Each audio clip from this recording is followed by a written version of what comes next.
কিছু ঘর থাকে যেখানে খেলনার শব্দ নেই, নেই বাবা মায়ের ডাক, নেই ছুটির দিনের উচ্ছ্বাস। আছে একটি ছোট ট্রাঙ্ক, কয়েকটি বাক্স, একটি বিছানা, আর সেগুলি হয়ে ওঠে এক একটি শিশুর পুরো পৃথিবী। রাজধানীর জামিয়া মোহাম্মদিয়া হাফিজিয়া মাদ্রাসা ও এতিমখানার প্রায় ২৫০ শিশু ঠিক এভাবেই নিজেদের জীবন নিজেরাই গড়ে তুলেছে, নিজের যত্ন নিজেরাই করছে। ছুটির দিনে যখন অন্য শিশুরা বাবা মায়ের হাত ধরে বাড়ি ফেরে, তখন এদের কারোর জন্য কোনো দরজা খোলে না, কেউ অপেক্ষা করে না, কেউ পথ চেয়ে থাকে না। তবুও পৃথিবীতে কিছু অপেক্ষা কখনো একেবারে ফুরিয়ে যায় না। পরম মমতাময় সৃষ্টিকর্তা কখনো এতিমকে একা করেন না। তিনি মানুষের হৃদয়ে ভালোবাসা জাগিয়ে দেন, দায়িত্বের অনুভূতি জাগিয়ে দেন। আর সেই ভালোবাসার হাত ধরেই এই পবিত্র জুমার দিনে ঈদের আনন্দ নিয়ে হাজির হয়েছে আনভির বসুন্ধরা গ্রুপ ফাউন্ডেশন। দুপুর গড়িয়ে যাচ্ছে, জানালার গ্রিল ধরে ছোট্ট ছোট্ট চোখগুলো বারবার বাইরে উকি দিচ্ছে। এই বুঝি খাবারের গাড়িটি চলে এলো। অপেক্ষা যতই দীর্ঘ হোক, ইবাদতের সময় থেমে থাকে না। অজু শেষে সবাই বসেছে পবিত্র কোরআন তিলাওয়াতে। কচি কচি কণ্ঠে ছড়িয়ে পড়েছে ঐশী সুর। জুমার দিনের প্রকৃত প্রস্তুতি, প্রথমে খোদার সন্তুষ্টি, তারপর পৃথিবীর আনন্দ।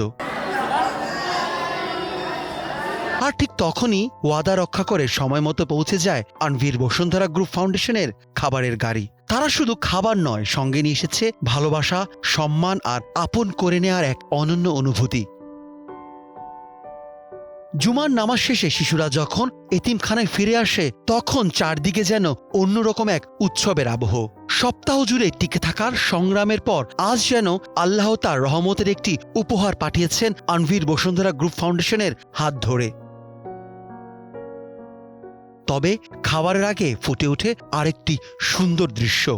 দীর্ঘ মোনাজাতে মগ্ন হয়ে যায় শিশুরা। প্রথমে মহান আল্লাহর দরবারে শুকরিয়া, তারপর যারা এই আনন্দ তাদের পৌঁছে দিয়েছেন তাদের জন্য আন্তরিক দোয়া। এই শিক্ষা, এই আদব, এমন নিষ্পাপ হৃদয়, হয়তো এটাই তাদের সবচেয়ে বড় সম্পদ। অবশেষে শুরু হয় খাওয়ার পর্ব। শিশুদের চোখ দুটো বন্ধ হয়ে আসে তৃপ্তিতে। এই মুখের হাসিগুলো অমূল্য। এই হাসিতে কোনো খাদ নেই। মনে হচ্ছে আজকের দুপুরটি শুধু ক্ষুধা মেটানোর নয়, এটি ভালোবাসা অনুভব করারও একটি বিশেষ দিন। খাবার শেষে সবাই একত্রিত হয়। অদৃশ্য মহানুভব হৃদয়গুলোর উদ্দেশ্যে নিজেদের ভালোবাসা আর কৃতজ্ঞতার বার্তা পৌঁছে দিতে চায় শিশুগুলো। আসসালামু আলাইকুম ওয়া রাহমাতুল্লাহি ওয়া বারাকাতুহু। এই বিজি ফাউন্ডেশন আপনাদেরকে স্বাগত জানাই যে আপনারা আজকে অনেক ভালো আয়োজন করেছেন, তার জন্য যে আজকে যে খাবার সবার জন্য আয়োজন করেছেন তার জন্য অনেক ভালো লাগবে। যে সবাই একসাথে বসে খেয়েছি, তার জন্য আল্লাহর কাছে লাখো কোটি শুকরিয়া।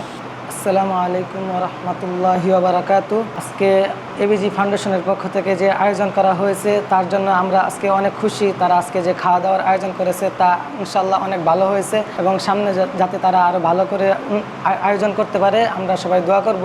আমরা জানি এখানে আমাদের একজন অভিভাবক আছে এবং সে আমাদের জন্য অনেক দোয়া করে। এতিমখানার প্রধান মাওলানা আব্দুল লতিফ ফারুকীও কৃতজ্ঞতা প্রকাশ করেন। আসসালামু আলাইকুম ওয়া রাহমাতুল্লাহি ওয়া বারাকাতুহু। আমি বাসানটেক জামিয়া মোহাম্মদিয়া মাদ্রাসা ও এতিমখানার প্রতিষ্ঠাতা মোহতামিম মাওলানা আব্দুল লতিফ ফারুকী আনভির বসুন্ধরা গ্রুপ এবিজি ফাউন্ডেশনের জামিয়া মোহাম্মদিয়ার পক্ষ থেকে হাজারো লাখো সালাম।